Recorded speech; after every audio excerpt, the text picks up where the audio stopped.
Hello, welcome. It's Wednesday, September 16th to Springfield, Illinois Facebook Live. I'm Mayor Jim Langfelder. I appreciate you joining us. And again, this is a way that we continue to engage the public. It first started with the coronavirus and how it challenges each and every one of us, how we're providing our services to the public. And it's kind of migrated to different subject matters that have gained the public's interest. And so it's a way to gather additional information and provide that to people that are connecting with the city. And as we go along, again, if you would like, you can enter your questions through Facebook Live, or you can do it through our website at feedback@springfield.il.us.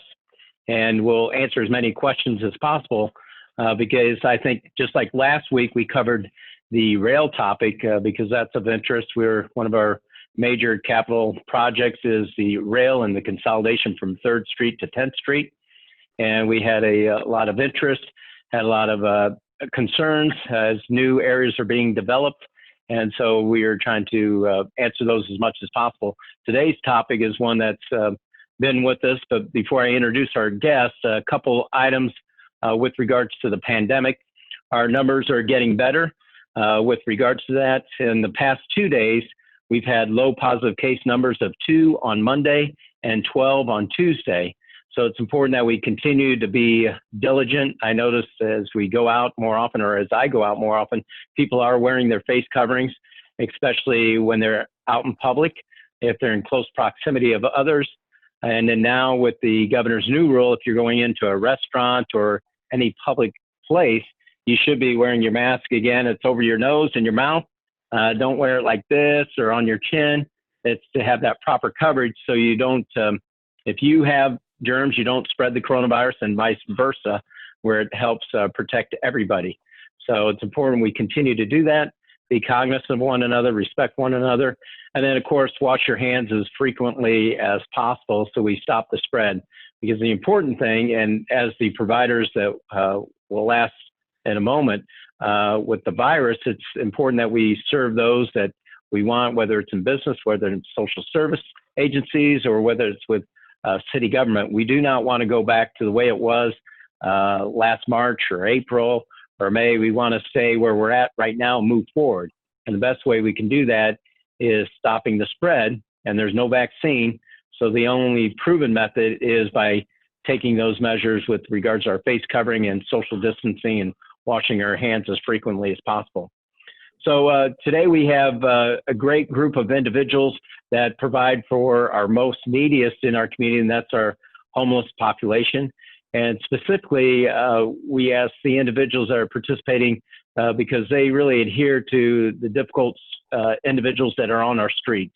And nobody likes to see it. I mean, it's a generational issue. It's one that no community has resolved. And it's one that we continue to try to address here in Springfield. And Springfield's fortunate, just like we have a great level of providers, whether it's healthcare, educational facilities. We have a great non-for-profits that do tend to the homeless within Springfield and our surrounding areas. So what I'll do is I'll introduce each person, and if you'd share with us your background and then also your organization and how you're serving the homeless and anything you'd like to share. And then we'll kind of dive into the impact of the coronavirus that's had on your services and the challenges of providing the services to the ones that you help. And with that, I'll just, on my screen, the first is Julie Benson. Julie Benson is with Helping the Homeless in Springfield. And Julie, I first got to know her actually probably through the media, surprisingly, through Channel 20 and that, because she was helping individuals around the library when we had a large population of individuals around the library. She would come and drop off meals and so forth. And she has a very giving heart. And has really grown to the point where she's actually, I don't know if it's called retirement or, this is her full-time job now, labor of love. And Julie, I appreciate all you do for our community. And if you'd introduce yourself, we would appreciate it. Well, thank you. I feel very blessed to be able to do what I do. I was working for Henson Robinson for 18 years, and 3 of those years, 3 of the last years, I started the homeless the homeless project and the ministry. I decided to retire a year ago in February because I couldn't do my full-time job and do my full-time ministry any longer. I was exhausted. So I retired. My company gave me a van, and I was able to grow a little bit more. I've got a building that is not published because it's just a drop-off site for items. I've grown into this. I have no formal training like you all do. I'm learning every day about homeless, what it means to be homeless, and about individual people and their struggles, and what it means for a community to help our neediest. I, over the summer, have been helping out with showers, and when the mobile unit went away, the mayor offered the shower area in the back of the warming center, and so 3 half days a week we're letting people come in and sign up for showers, and they get clean clothes, hygiene items, and we then like today, the Taylorville Barber College came in and did a trim up the beards and cut the hair, and the chatter in the room was just something that makes my heart happy. I've been very fortunate that they have accepted me, and I respect them and they respect me. It's been a wonderful opportunity for me. I've got people that donate meals at night. I'm down to 4 nights a week now instead of 7. And that's helpful for me to get some other things done. I really appreciate also being able to reach out to all of you to refer people and to get help, for those people that need it. And you all have been very good to me, and you've accepted me into your community, and I couldn't be more grateful. Thank you, Mayor, for helping this summer. You've answered my phone calls, and you've been there and helped to solve some problems. You've, were able to do some things over at the cooling center with providing extra porta potties, and we've got electrical units on the outside of the building now. I'm really grateful for your help, yours and Juan's and everybody else, that because there's a lot of people in the background that makes all of this work. Yeah, I think you touched on a lot of important points, and it's about the support of the community. And we have a very giving community, and I'm sure that will come through with the discussion. So thanks for joining us. Next is Erika Smith, and Erika has been, I'll let her share her experience with the homeless and at Helping Hands, but she has a unique skill set with regards to working at both of our level 1 trauma centers at HSHS and Memorial Health Services. But she's been a great advocate for the street homeless and how do we move them along to the point of housing through coordinated reentry and things of that nature. So we appreciate all the great work you've done for Springfield, especially for our homeless population. So Erika, if you'd share with us anything you like about yourself, and then also with Helping Hands. Great. Well, thank you very much for having me here. I have to echo Julie. I don't have any formal training in this work, but I feel very blessed to be a part of it. And everything I've learned from the people who've been on the front lines working in our shelters and, you know, keeping this going in Springfield for years. So I'm really grateful to our staff and we have a lot of expertise in our community. I'm the executive director of Helping Hands. We're in our 30th year. We do 3 main programs. We have an emergency shelter that is 365 days a year. It's 54 beds, soon to be 71. We also do permanent supportive housing. We have 24 units of that all around Springfield. And we also have a representative payee program, which is the intent of that is to help people stabilize and remain housed through money management and connecting them with services. So our mission is to provide the shelter, housing, and support services. And our agency's vision is that homelessness will be rare, brief, and non-recurring in our community, but we certainly don't do that alone. Everyone here is a part of that. We're grateful for our healthcare partners, law enforcement partners, and really we're just proud of the work we do, and we're eager to keep learning and moving toward hopefully functional zero for Springfield. And one point I should make is huge thanks for not only Erika and then also with Captain Jeff Eddy. And a lot of people might not realize this. So with the wintertime, with the pandemic, nobody knew what was going to happen. And they took it upon themselves with their organizations and others. I'm sure they'll state that later on when we discuss in more detail. But they were actually able to quarantine the homeless population with low barrier shelter relief and put them in a safe space where other cities had to rely on putting them up into hotel spaces, things of that nature. And I know Erika, I think, spearheaded the incident command staff or the incident command team, which was Sangamon County and Springfield's group that addressed different issues. And in that particular one, she helped champion how we move forward with regards to the pandemic and addressing the homeless situation that we faced. So we appreciate your efforts on that as well. And then Captain Jeff is with Salvation Army, and they helped run the low barrier shelter last year for us. I got to know Captain Jeff when he first came into town, and you know, there's actually 2 different Salvation Armies, and how I finally was able to distinguish it. One is the Adult Rehabilitation Center, which has the resale shop. Captain Jeff's is the one with the kettle at the Christmas time when they're ringing the bells for the kettles, and that's how they get their funding. So we really appreciate the support of everyone on their initiative, because they have the Clear Lake Community Center that's opened up. They're hoping to have a grand opening, but lo and behold, the pandemic got right in the way of that, but it didn't stop the way they provide services to others. So Captain Jeff, thanks for being here. And if you'd like to introduce yourself and anything else you'd like to share about the Salvation Army, we'd appreciate it. Sure. Yeah, I've been here in Springfield now for 2.5 years.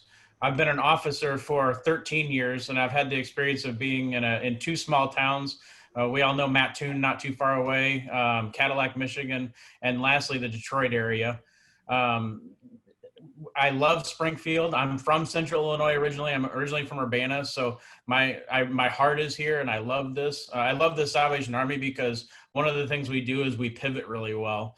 And it's coming in handy right now. Some people know that the Rehabilitation Center program is coming to an end. It started in the 60s and we're shutting it down right now. It has to do with COVID and building and all of that. But it's exciting because we're also in that pivoting, and we have an idea for a program that I think will work even better than what we've done at the ARC. So I'm excited to be able to tell everybody about that soon. We're getting the final details right now. But some of the things we do here every day, we work a lot with the homeless. We do a lot of prevention. We're constantly paying bills and doing what we can. We have a program called Pathway of Hope, where we actually bring people in, and they set goals, and then they graduate from the program, and upon graduation, that means they're self-sufficient. We do the food pantry about every day. We have our EDS program that also goes into the feeding, the emergency disaster. Sunday nights, we've been feeding now for 2 years. And it is partially about feeding people, but it's also about the relationship and checking on people and making sure that things are okay. And we get a lot of our client referrals from that. But we've been working with Julie and we've been feeding there 2 mornings a week. We also have the Veteran Services that does the rehousing and work with the clients. So yeah, we've got a lot going on. There's a lot more coming in the future. I'm excited to see where we pivot from here. Well, we appreciate your adapting to Springfield and many programs you offer. And one that you touched on is Veteran Services, and Penny Harris-Powell from Fifth Street Renaissance. We've worked on a couple projects with them, and actually one was dealing with female veterans. I think it's either the only one in Illinois or the only veterans housing available as far as for female veterans south of I-80. I'm not sure which one it is, but we appreciate your great work, Penny. And if you'd give your intro and anything you'd like to share with about Fifth Street Renaissance, we'd appreciate it. Well, thanks for having me, Mayor. I'm happy to be here too, and especially with this great group of people to talk about the services in Springfield and what we're doing to assist those experiencing homelessness here. My name is Penny Harris-Powell. I've been with Fifth Street Renaissance for 18 years and as the executive director, and it has always been the goal of Fifth Street Renaissance to address the needs of our community. One of those things includes 2 programs that we've set up for veterans. The first opening in 2012, serving homeless veterans. It was the first in our capital city. And it is a very successful program, but that quickly led us to understand that there was a need for homeless veteran females and homeless veteran families. And so at the end of last year, we opened a program to address those needs. In addition to that, Fifth Street Renaissance operates, depending on funding, 21 programs, most that serve the local area, but some that are statewide. And all of our services have to do with either homelessness on the prevention and care side, housing side, or HIV on the prevention or care side. And we keep adapting and moving to address the needs of the community in our state as they arise. Well, thank you for being here. We really appreciate it. And last but not least is Josh Sabo. And Josh is a relatively newcomer with regards to the continuum of care, but he's been active in the community in different realm. But we appreciate him taking on the role of coordination. And, you know, each agency has their specific area that their expertise. But what really helps is the coordination that Josh has provided in making sure that we have synergy amongst all the groups, making sure nothing falls through the cracks, so to speak, and moving forward in a positive direction. Because as we know, it doesn't matter what business you're in, or if you're in government or non-for-profit, we are so busy in the daily activities. Sometimes we need help in coordinating a broader spectrum. And that's what Josh has brought to the table with regards to making sure we're maximizing our resources as best as possible here, especially when it's dealing with the homeless population. So we appreciate your good work as a coordinator of the Heartland Continuum of Care. So if you'd like to give an intro, Josh, we would appreciate it. And if you would parlay that into your role as well as the Heartland Continuum of Care. Absolutely. Thank you, Mayor Langfelder. My name is Josh Sabo, and I've been the coordinator of the Heartland Continuum of Care since May of this year. And that's a new position that was created in our community in partnership with the Community Foundation for the Land of Lincoln, the City of Springfield, and the Continuum Zone efforts, and with help of United Way in there as well. And the Continuum of Care serves our community as the primary HUD designated body. And our mission is to develop, coordinate, and implement long-range planning to address homelessness in Sangamon County.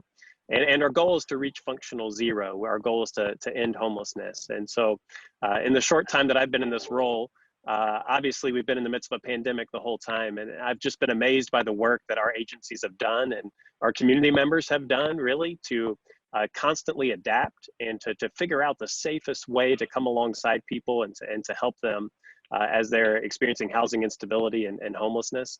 It's really been an amazing effort that's been going on. And so I feel privileged to be able to come alongside these agencies and the people in our community who are working hard to serve those experiencing homelessness. The continuum itself is mandated by HUD, and the way that continuums work and operate is not necessarily mandated. But our continuum of care is a membership-based organization. We have a board of directors, but we also have over 140 members who come to the table to implement the crisis response system, which is our model of working to address homelessness and reach functional zero. And so, Mayor, you've mentioned a couple components of that, but the crisis response system involves coordinated entry. So a process of finding out who's homeless, who's experiencing homelessness, and how we can help them, but also rapid rehousing. Erika may talk more about that, but there's been an incredible effort along those lines with Helping Hands since the pandemic began. And permanent supportive housing, which is an area that we know we need to grow and continue to address in our community. But it also includes emergency shelter, outreach efforts to go out and connect with people wherever they are and to find out how to best help them. And then community education too, to help us all as a community pull together and combine our efforts to best help our neighbors. Well, thank you very much. And how many agencies are involved? Did you state that with the Heartland Continuum of Care? Right. There's over 20 direct service agencies, but you know, among our membership are agencies not necessarily that are directly housing agencies, but you know, healthcare agencies, and really this holistic group to meet the holistic needs of people experiencing homelessness. And as I think on the intros that were given, but you could tell that there's different forms of homelessness or specialties that people focus on. Erika, can you define homelessness, or shed some light on? Is there just one definition, or is it does it mean something to different people? Sure. So I think when we talk about homelessness, just a general definition is people who are staying in a place that's not fit for human habitation. That's kind of the most basic definition. But you can make it much broader. So people who are couch surfing, or they may go from hotel to hotel. So technically they have a roof over their head. We could call them housing insecure, but that's also a form of homelessness. And then when you look at really what our agencies do, we are focused on people who are staying in a place not fit for human habitation, but also it's really important to understand the definition of chronic homelessness, because that's what a lot of our agencies are focused on helping people with. And when you look at services and funding and requirements, how long people have been homeless, where they come from, as far as where they slept last night or the last few nights, really is important for us to know, because it helps us to assign them to things that they qualify for and resources that are most appropriate for them.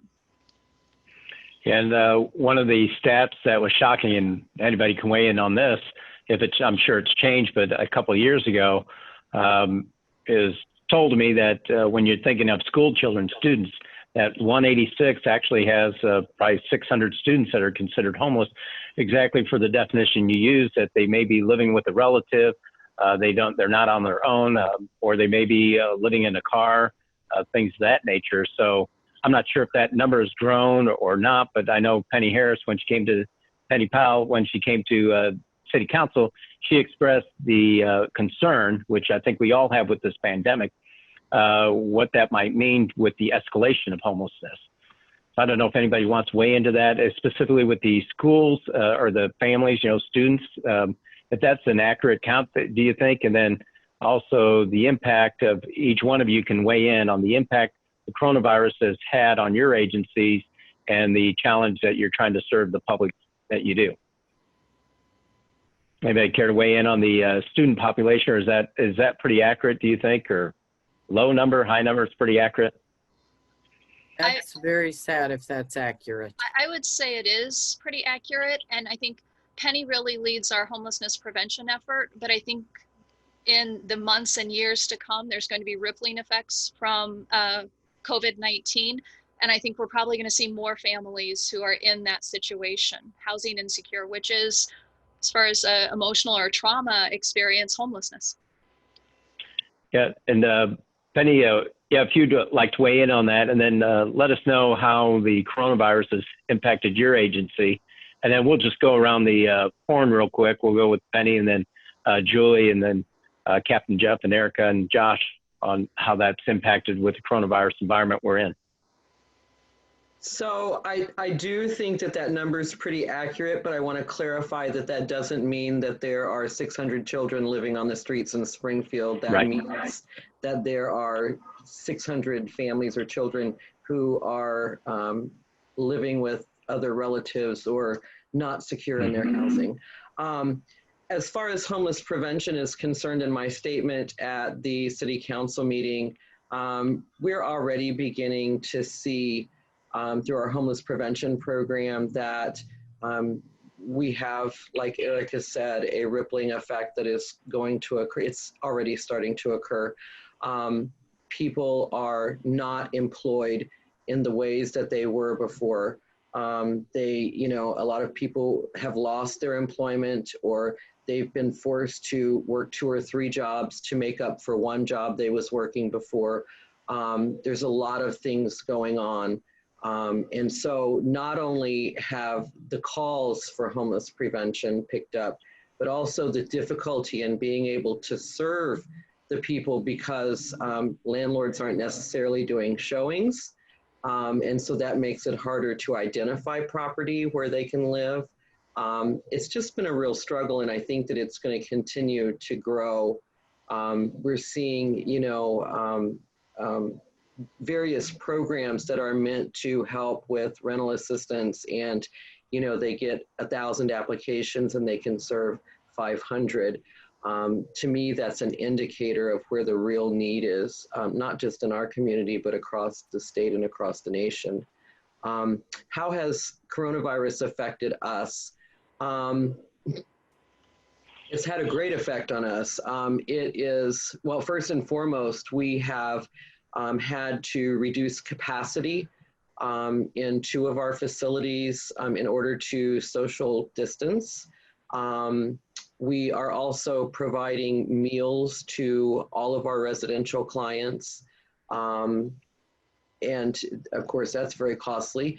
The sanitation supplies, the fogging the properties, the masks, and just making sure that people are staying safe is not only an effort that takes consistent attention, but it's also, it's a drain on the resources that agencies have that were already limited.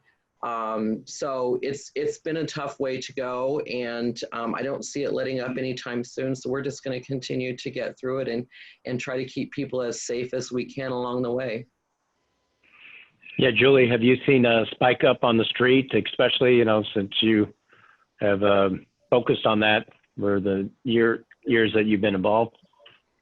Yes, I was going out different times during the week, and then when things started to close, like the Mission, and there were shelter in place, I found myself to be out more with the people who were on the street. There were fewer places for them to go. Businesses were shut down indefinitely. They were cut off from the Mission, so breakfast and coffee and showers and laundry was over.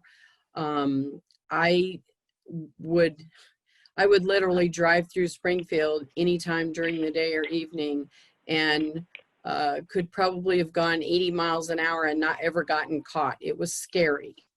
And so I've been out there a lot more, and with regard to that, so I've gotten to know a lot of these people more personally.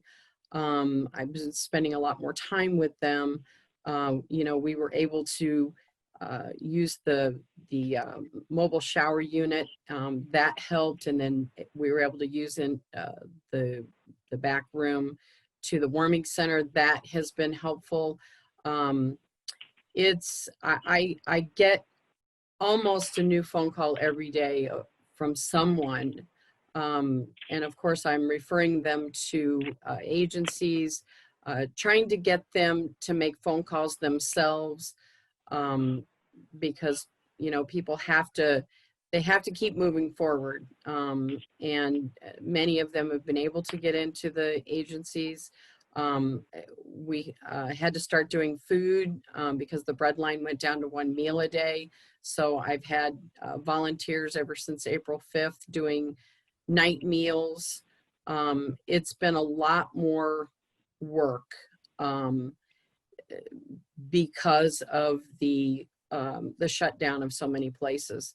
And even when a shelter would offer to let them come in and stay, you know, many of these people will not go in. I don't care what the weather is like, they will not go in and stay in.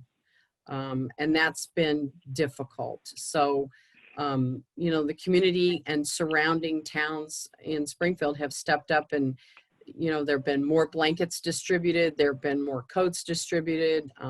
The water and the ice over the summer has been, you know, a huge donation coming through, and the food. I mean, we're kind of almost having the opposite problem with the food, that food is getting wasted, and so much is being dropped off over at the cooling center. We're trying to get a grip on it, but you know, the people want to help, and that's not a bad thing. We just want to make sure that everybody gets fed, gets an opportunity for a meal. And so, yes, it's been trying. Yeah, and one of the two agencies that actually came together in the winter, which I mentioned previously, Salvation Army was operating the Winter Warming Center, and then made the decision to move to a larger space, and that was in partnership with Helping Hands. So if both Captain A and then Erika, if you could follow up on the challenges you faced during that challenge, that difficult time, and then how's that changed how you're delivering services in any fashion as we move forward. So Captain Jeff? Sure. Yeah, it was quite a challenge. The thing we saw right off the bat with the warming center was that we couldn't socially distance. With the size of the building, it just wasn't possible. At the time, we had 65 to 70 people each night, and it just was impossible to keep them 6 feet apart. And so one of our biggest fears was the minute somebody gets that virus, everybody's going to have the virus. So that's where we really were forced to do something different. And the thought that if they're coming and going, then they're going to be bringing it in or bringing it out even to the community. And so we really had to find a way that we could keep everybody in 24 hours a day. And that just wasn't feasible with the Madison Street building. So we came together and we did the evenings, and Helping Hands did the days, and it was fantastic. We kept the people busy during the day. They would do chores, and I can let Erika talk more about that because that was her part.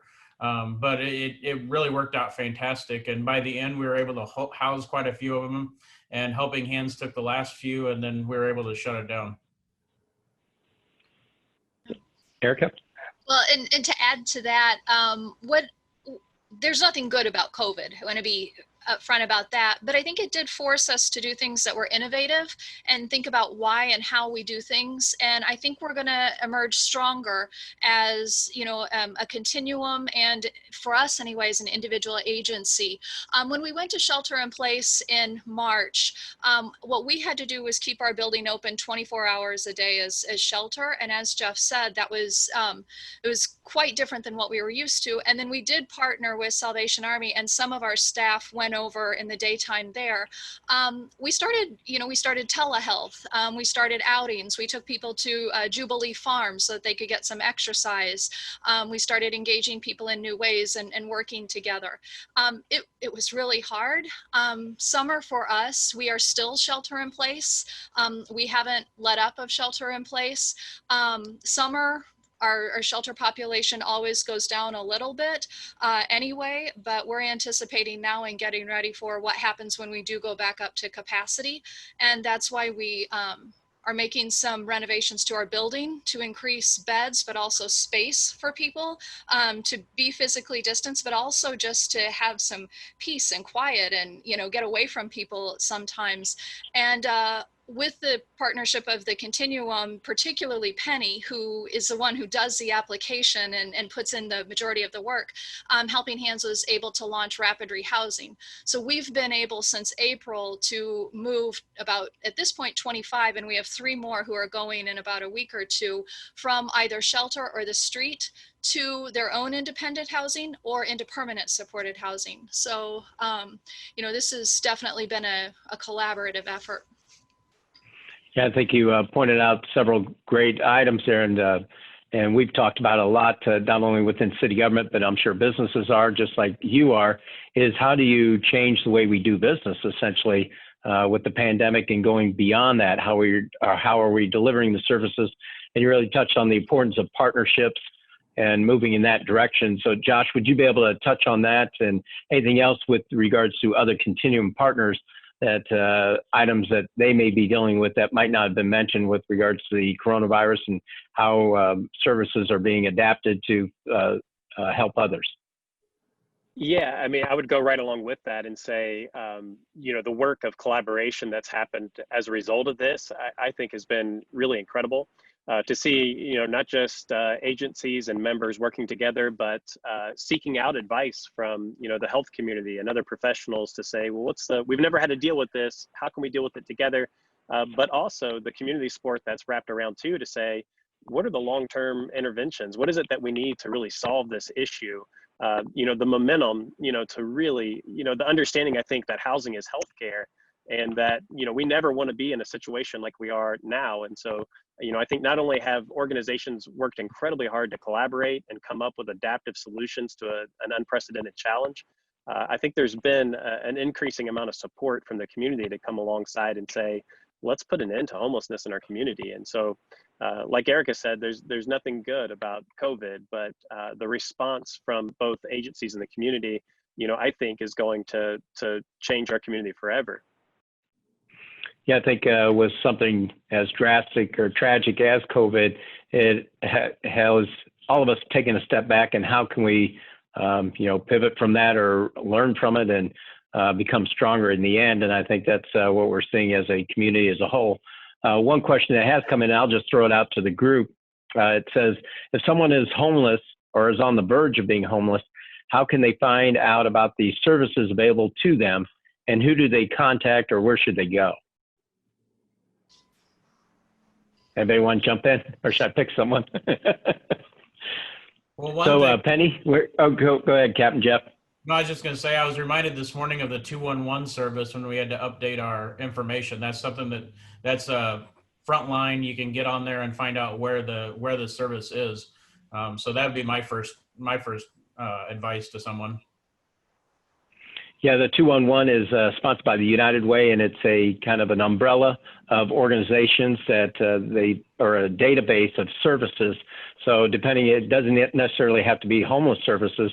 It could be food services or counseling services or addiction services, and they can point you in that right direction.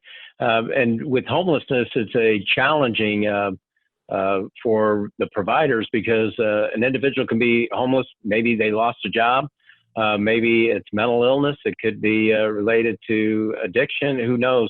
I know one that we've partnered with agencies as well as Gateway is the Safe Passage program with our police department. Those are individuals that want to get off addiction. I think we've actually worked with at least 5 individuals during the short term that we've had the program, and got them the help they needed through Gateway. And they were actually being able to not only beat their addiction to date, but also find housing in that process. So if each one of you really touch on, I know Erika on Helping Hands, you just had a big announcement yesterday with the expansion of your services through the United Way. If you'd like to touch on that real quick, and then Penny or anybody else would like to add to that. Sure. On the service. It was completely the supportive locally for our funding. So we're very proud and grateful for that. But we're going to be doing some renovations in our building, and they will be done in about 5 weeks, definitely before the start of the really cold weather. We'll be able to add 17 beds, go more low barrier than we have, which is very important too. And we'll be able to offer some things that we haven't before. For example, if there was a dad and kids who needed emergency shelter, we would be able able to help them on a very temporary basis. That's not currently available in Sangamon County. So yeah, we are excited about that and what that will mean long-term too. Great. And then next, with each one of you, how can people volunteer, especially during the COVID-19, for mentorship, or what are your needs? Do you have a need for volunteer? And if we just go with each organization, we'll start with Julie, and then Penny and Captain Jeff and Erika. How can they get involved with your organization, and what are your needs? Well, Go ahead, Julie. I'm a small organization. I want to stay small. I'm not someone, and I'm not. This is not derogatory toward in anyone, because we're all different in some ways. I had somebody tell me, you need to decide whether you want to stand in a building and manage people and send them out and coordinate, you know, donations and this and that, or do you want to go out? And I still want to go out. That's where my heart is. I think I have a niche there, connecting with the people on the street. People are getting off of the street. I will evolve as I have to. I don't really need any volunteers. I've got 2 other ladies helping me over at the showers, so that has freed me up in the afternoons to get some other things done. I run around from the 4 corners of Springfield all day, almost every day, and so that's going to free me up to do some other things. I've got a lady that comes to my building that sorts through the donations. I have people reach out to me who need to do community service for high school. And so I'm going to be taking a girl that's going to be riding along with me. I still do go speak at schools and churches. I was at a Rotary meeting last week. Awareness to me is very important. The community has awakened about our homeless people, and in return they want to help. So I also like to educate the young people, and then also people have stereotypes about homeless people, and I've tried to tell them you know, we're all different, and we all have problems to different degrees, and they're not, you know, you should be cautious because there is addiction and there is mental illness, but for the most part, not to be afraid of them and shun them. They are human beings, and they deserve our respect and our attention, and so I continue to do that. Thank you. And then Penny, do you have the opportunity for volunteers, or has the coronavirus stopped that, or what are your needs as an organization? So, and how would people get involved if you are? So I think that even in the face of coronavirus, that a lot of agencies, including Fifth Street Renaissance, have had to change the way that we do business. The things that, from case management to volunteers to donations and fundraising, the things that used to be very personal and face-to-face and handshaking and meetings has become Zoom and socially distanced, and it's been a struggle for all of us. Are we bringing volunteers into our facilities? No, our facilities are closed to the public. We are doing our best to keep the virus out. Do we need volunteers? Yes, we do. We need volunteers to do food drives and collect canned goods and fundraise, and to bring blankets and the things that, and hand sanitizer, and we need gift cards to make purchases with, and we need cash to buy all of the things that we need to operate our agency. So we very much need the community involved. It just can't be in our building right now. And I think that that goes for all of us here. And what's the best way to make that happen through Fifth Street? Is it through your website, or is it calling? Or so our website, yes, at www.fsr-sarah.org. Or you can follow any one of our 3 Facebook pages to know what's happening and what our needs are, and to get involved that way. You can call our office and leave a message at 217-544-5040, or you can call my cell phone at 217-638-5045. Shameless plugs. That was good. And then Captain Jeff, what are you having individuals? Are you allowing volunteers during this period, and what are the needs and how would they help fulfill that? Well, our first thing is to keep people safe. That's the most important thing. And unfortunately, that's what we operated on. It was largely volunteers pre-COVID. And so when that happened, we've had to really adjust how we do things. But the bottom line is we still do volunteers. We're just very cautious about volunteers. We only allow one at a time, things like that. And of course you wear masks and things. There is opportunities to help with food boxes and pantry. That's always an issue. There's opportunities to get involved with the emergency services, and that can be found on our website, as well as the feeding programs that we do. We can still use volunteers for those kind of things outside of the building. But as far as inside the building, we're still being cautious. There's a lot coming down the road. There's a lot more opportunities that'll be coming here soon, I think, especially with these addictions programs and things we're doing. But at the moment, that's what we've got. Now, how about you, Erika? We still, at this particular phase of recovery for Sangamon County, meal providers still can bring in a meal every night. We depend on meal providers. So you can sign up through our meal train, which is on our website. Other than that, I would echo what Penny said. For the safety of our men, we don't allow people coming in and going the way that we did.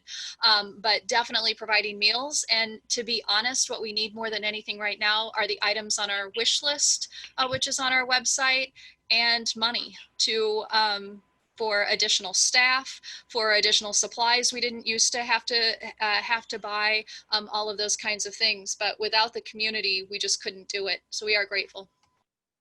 And your website, again, is at helpinghands.org, or? It's www.helpinghandsofspringfield.org. Okay, very good. And then Josh, anything you'd like to add to that before I springboard to another question to you? Yeah, no, I would just invite people, one of the things we can do as the Continuum, if you want to go to our website or email us and you have a particular way you'd like to help, we're happy to help connect you with organizations. So sometimes that's a starting point if you don't know where to get started. And the question came in with regards to a strategic plan. As we know, the Center for Health and Housing didn't go forward. And I guess this is directed either to Josh or Erika or whoever else. In your view, has any progress been made towards a long-term solution to address homelessness in Springfield? I think Erika has touched on how they've kind of migrated to a different aspect. And then Josh, if you'd like to weigh in too, that's one question. And then if you could explain that, how it's progressed since that point in time. Yeah, I mean, I would say a key to that, in 2018, the Continuum adopted the crisis response system, and that's a best practice-based model that's being implemented across the country. And so the Continuum continues to evolve and improve on that system. But that is in itself a long-range plan. And so that's ongoing. That's work that's been ongoing, and we continue to work to improve that system. Simultaneously, there's been an effort this year to work on a community-wide strategic plan. So to look at, are there partners out there that we haven't had at the table, or is there a way to improve that? But also in terms of our crisis response system, are there ways that we can improve what we're doing so that we can really make progress to end homelessness? So I anticipate that long-term strategic plan will begin by the end of the year, rather. And I would say we Go ahead. have continued with the approach that we proposed as a community and as an agency. Just a quick metric we use for what we would consider significant progress is, on average, our agency would shelter about 48 people a night, and we had 24 in permanent supported housing. We'd like to see that number flip.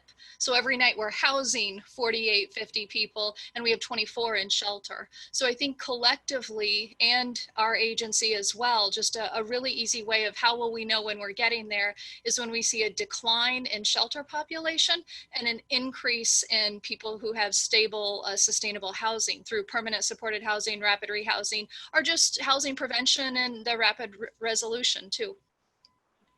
Yeah, on that, if we could, I don't know if you can define the number, how many individuals are within the shelters themselves? Do we have that totality of that number? You know, so all the agencies, contact ministries, Mercy Communities, Inner City Mission, do we have the totality of that number? And then how many people would be on the streets, or an estimation? That's what someone had asked. I can tell you we don't have a day-to-day number of people in shelter total. I did keep that tally for a while with the alternate housing plan that the city and the county had and reported it. You know, when we stopped doing that in late May, I think it was total 60 people in shelter, but that's undercounting because some of the shelters don't have to report because of how they're funded. I'd say right now we're sheltering every night, probably, and this is a low time because of the weather, about 80 to 100. But, you know, when we get into the winter months and the polar vortex, we will see that go up to 150, maybe, you know, more than that as we kind of bend our capacity as well. I think it would be very easy. Yeah, and how many beds are available? Any idea of through the agencies? Any idea on that number? Or we can get that, we'll provide that through the continuum at a later date.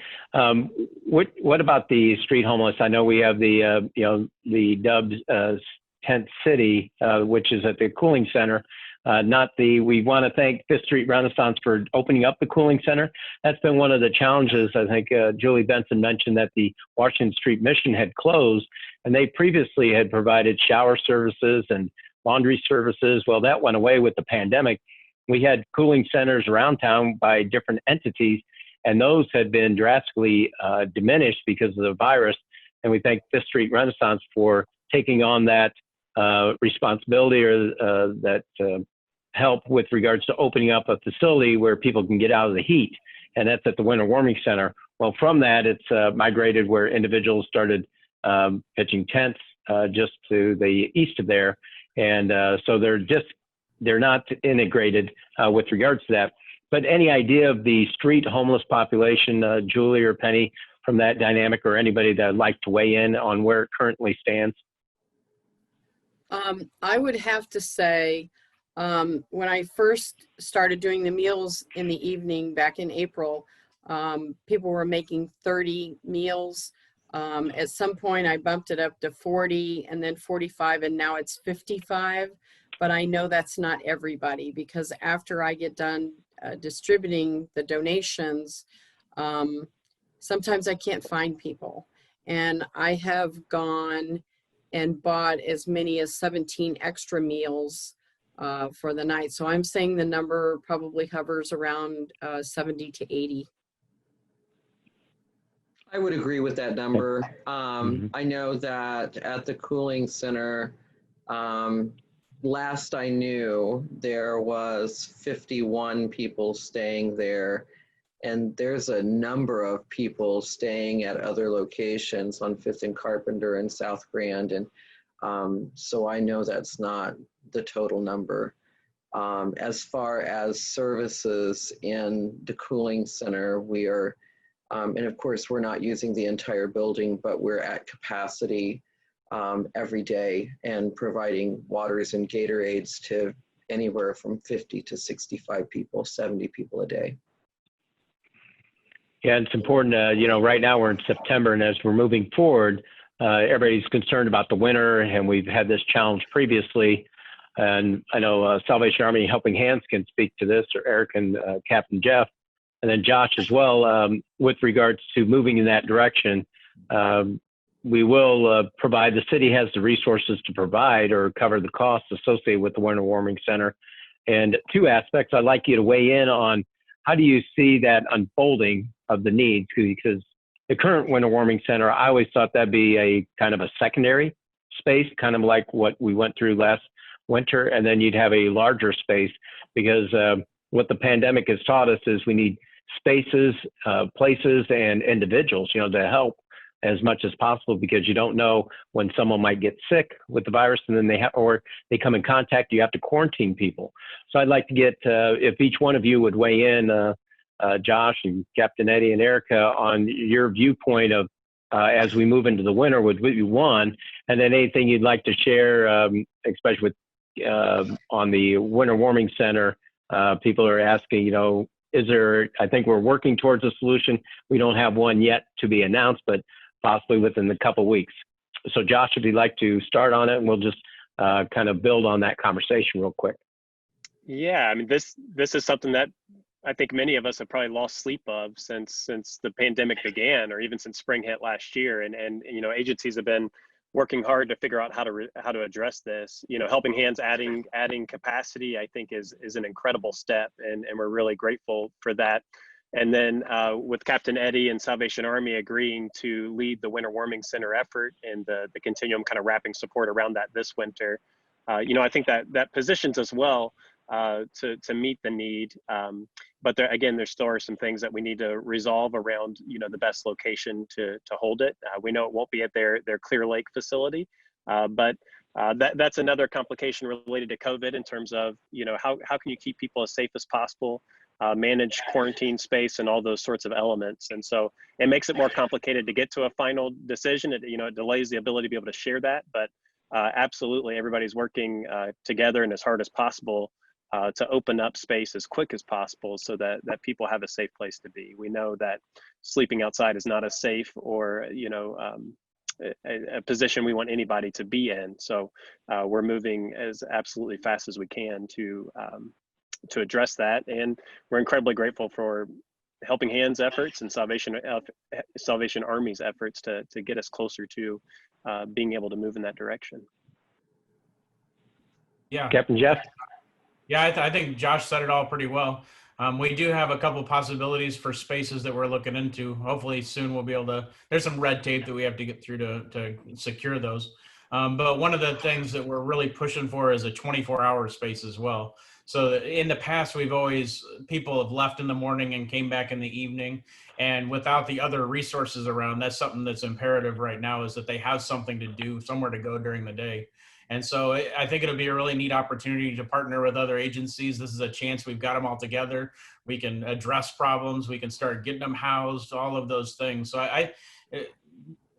it's too bad that we have to do this again, but I think that we can pivot in this case and really use this as a benefit to our community. So I'm excited about that. I think it'll be good. Can I say that I'm really concerned for the couples out there? We have had issues with people going into even the Winter Warming Center because they get separated. I get it. We've got to have rules. I understand that, but I've already had a couple of people ask if they can sleep in the tent during the winter. The couples, you know, you've got people who have gone through trauma. They're on medication because of PTSD and anxiety and social anxiety and things of this nature. I'm in fear for them, because even though many people will just shrug their shoulders and say, okay, I'll go in, it's very cold out, I still get phone calls from people that are in little nooks and crannies. They need more blankets, they need more coats, they need more this and that. And a lot of it are the couples. I keep that in mind when you're trying to find space for people, that this is an issue. Sure, we know that. Erika, and it's absolutely important to us that we give the people the best we can. And our promise is we're going to do the best we possibly can with what we've got.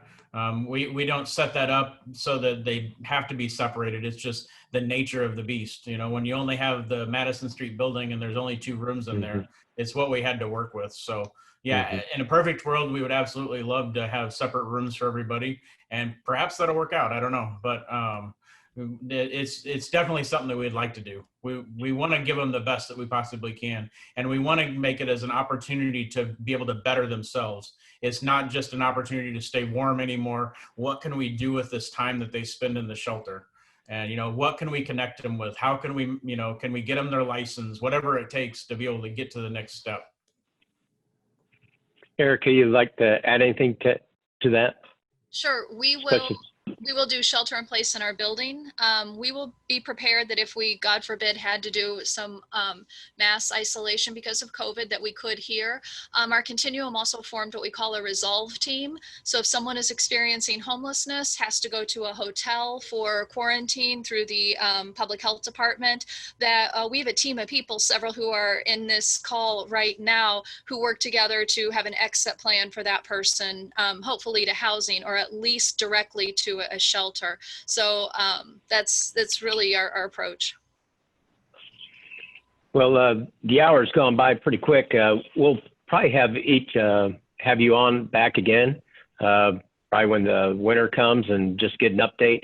But it's been very informational. And if you would just take a minute to wrap things up, if you want to share with us any aspect of your organization that people might not be aware of, or any closing comments you'd like to make, we'd appreciate it. So Julie, you want to go ahead and start? Well, I'm constantly taking phone calls and texts and messages and voice messages from people every day who want to help. I mean, the outpouring of support is overwhelming. But I am also trying to direct them to your agencies to help move all of that. I by no means have the space to keep everything that people want to donate. I think that's important, that that all gets shared. You all have done that with me. I want to pray that someday in this town that we have no homeless people on the street, and that we can get this down to zero, as you're all saying. And thank you for letting me work with you, and it's a privilege to work with all of you, including the mayor. Well, thank you for being here. Penny, closing comments or anything you'd like to share with your organization? Yeah, I want to reaffirm what Julie just said. I think that she said something very important, in that working with the agencies who are trying to work with the individuals is so very important. That support is so very important. And I mean, the reality is that Erika has been able to do rapid rehousing for a long time, but there's no resources. And so COVID has allowed resources that, my goodness, she has housed 25 people in the last 4 or 5 months. So imagine if the resources continue and she can house 25 people every 4 months, imagine the impact on homelessness in our community. So I just want to encourage people to support the agencies that are doing the work, and help us help the people that need help. Well, thank you very much. Captain Jeff? Yeah. Penny, you said a couple brilliant things. One thing that stuck out to me a while ago was the ripple effect. And that's something that keeps crossing my mind. I think it's something that we're going to be dealing with for a while. There's been this moratorium on evictions and things like that. We're really starting to see the effects of that now. In fact, as of yesterday, we had 168 people on a waiting list to have rent help. So it's going to be a massive problem. So I just want to encourage people to support the agencies. I'm not even saying just Salvation Army. Yes, please support us, but everybody that you see here, everybody that's part of the continuum, like, we all need help to get this massive undertaking done. And that's what's going to keep us from going further into the homeless issue and things like that, if we can keep people in their houses. And so I just want to, really thank the residents of Springfield. This is a very loving and generous community. And I've been absolutely blessed, especially after last winter and doing the warming center and seeing the meal train and the people that would just show up with things and show up with support. And I know we were prayed for every night.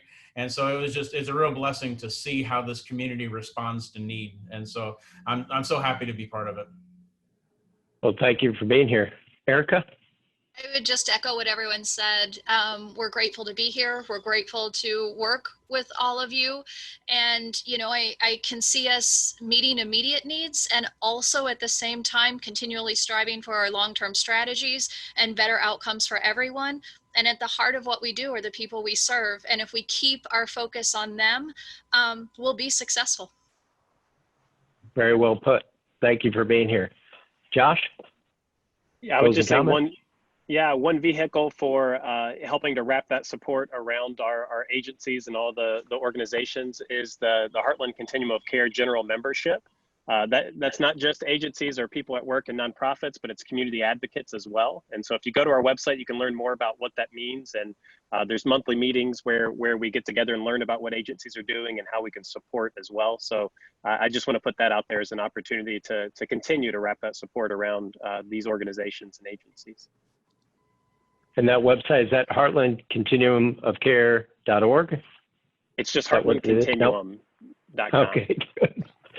heartlandcontinuum.com. So I Google really will get you thank there. each. Great. I appreciate everybody's participation today. It's been very insightful. It's been very needed. I think it gives reassurance to the public of the great work that you have done and the service that you provide to those in most need of individuals without housing. So we can't thank you enough for that. And really it shows your service from the heart, and that really takes everyone a long way. So we really appreciate your loving care and serving those. As we move forward, again, a reminder, the whole purpose where we got started is we want to progress forward. So continue to wear your face covering and, you know, keep your social distance, be very respectful of others. And, you know, it's important that we maintain our civility, because that will really help us move ahead as one community, which we really appreciate everybody's efforts, especially the service providers that came today. And always our goal is to make today better than yesterday and tomorrow better than today. And so hopefully you'll join us next week. I think we're on hiatus, I believe, because that's going to be the Mayor's State of the City address through the Chamber of Commerce, but we'll resume the week following that on Facebook Live. So thank you. And in the meantime, if you need any information, you can either go to the Heartland Continuum of Care website, or you can go to Springfield's website, springfield.il.us. We do have a coronavirus webpage that has links to the state assistance, any type of local assistance associated with the virus or other needs that might be within your realm of that you're looking for. So we appreciate you joining us, and hopefully you'll join us in 2 weeks. Thank you, everybody.